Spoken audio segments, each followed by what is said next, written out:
Warhammer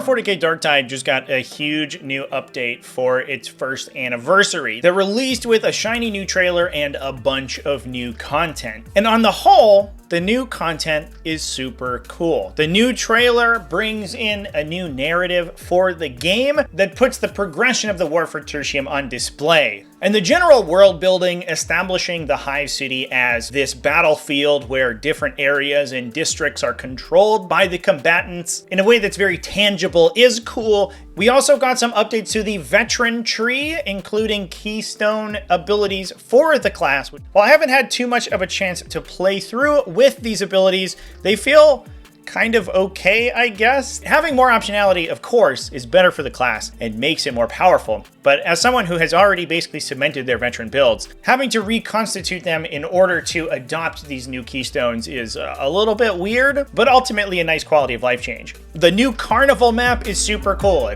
featuring an entirely new red color palette that's a change from the game's normal pallid greens and grays, and is also an interesting place to fight in. It's a place where the normal Imperial citizens of Tertium live and spend what meager time they have between their shifts at the Manufactorum. You fight through breweries and restaurants and amphitheaters and places where normal people would be, and I think the world building of this area is very good. My issues with it, however, are entirely technical. The optimization of the new map is horrific. My machine isn't the highest end computer ever, but it's not shabby and plays most games at their ultra settings. However, this new Carnival map is playing at an absolute snail's pace, and I'm lucky to get more than 15 or 20 FPS in some of the tensest combat moments. This makes it extremely difficult to play, especially as a veteran class where precise aiming and timing is incredibly important, but getting frame drops and lag spikes all over the place throws off my aim and makes it incredibly difficult to shoot the class's clunkier weapons. The new map is sprawling and has an incredibly large skybox. I don't know if that has something to do with it, and the long sight lines are rendering too much of it, or it's not a client-side issue and it's an issue with the underlying network and new traffic with the new update, but at its current state, it is extremely difficult to play on this new map.